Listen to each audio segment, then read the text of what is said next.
Bonjour à tous, bienvenue dans ce nouvel épisode de notre podcast scolaire. Aujourd'hui, nous allons aborder un sujet qui nous concerne tous, surtout dans nos études. La dépendance technologique et le manque d'autonomie humaine. À l'ère de l'intelligence artificielle, sommes-nous en train de perdre notre capacité à réfléchir par nous-mêmes ? C'est ce que nous allons voir aujourd'hui. Pour en discuter, j'accueille deux élèves de ma classe de seconde MRC, Maëlys et Ambroise. Bonjour à vous deux. Bonjour Islem, très heureux d'être là pour parler de ce sujet qui touche directement nos méthodes de travail. Salut tout le monde, c'est un sujet passionnant parce qu'on utilise tous ces outils sans forcément voir l'impact qu'ils ont sur notre cerveau. Alors, pour entrer dans le vif du sujet, on parle de plus en plus de délégation cognitive. Qu'est-ce que ça veut dire exactement ? En fait, c'est le fait de transférer notre effort intellectuel vers la machine.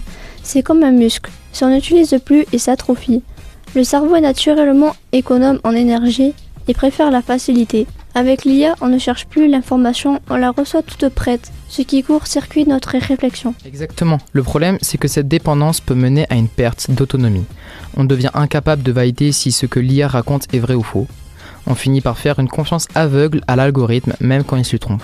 Mais Ambroise, l'IA ne date pas d'hier, si ? Non, mais elle a radicalement changé récemment. On est passé de services de traduction comme Google Traduction ou Dplay à une IA avec qui parler ultra réaliste.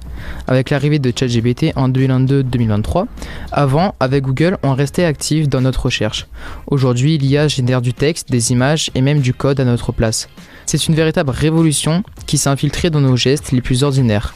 Écrire un mail, résumer un texte ou faire nos devoirs. Quels sont les risques concrets pour nous les jeunes ? Il y a d'abord un enjeu sur notre concentration.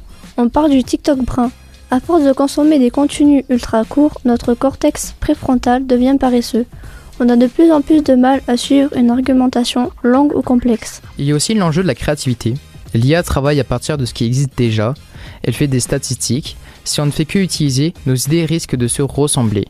On perd ce petit grain de folie ou cette sensibilité qui fait l'essence humaine. Sur le plan humain, on a vu des témoignages inquiétants dans nos sources, non ? Oui, comme l'histoire d'Anthony ou de Sarah. Ils ont fini par utiliser l'IA comme un confident personnel pour évacuer leur angoisse plutôt que de parler à des amis. Cela peut créer un isolement social réel. L'IA ne juge pas et ne se vexe jamais, ce qui en fait un refuge trop confortable mais fictif. Pour conclure, que pouvons-nous faire pour garder le contrôle ? Il ne faut pas bannir l'IA, mais l'utiliser comme un partenaire et non comme une béquille. Il faut pratiquer la métacognition, c'est-à-dire réfléchir à la manière dont on pense. Avant de demander à l'IA, on devrait toujours essayer de trouver une solution par nous-mêmes. Et surtout, garder un esprit critique. Toujours vérifier les sources et ne jamais accepter une réponse sans la questionner.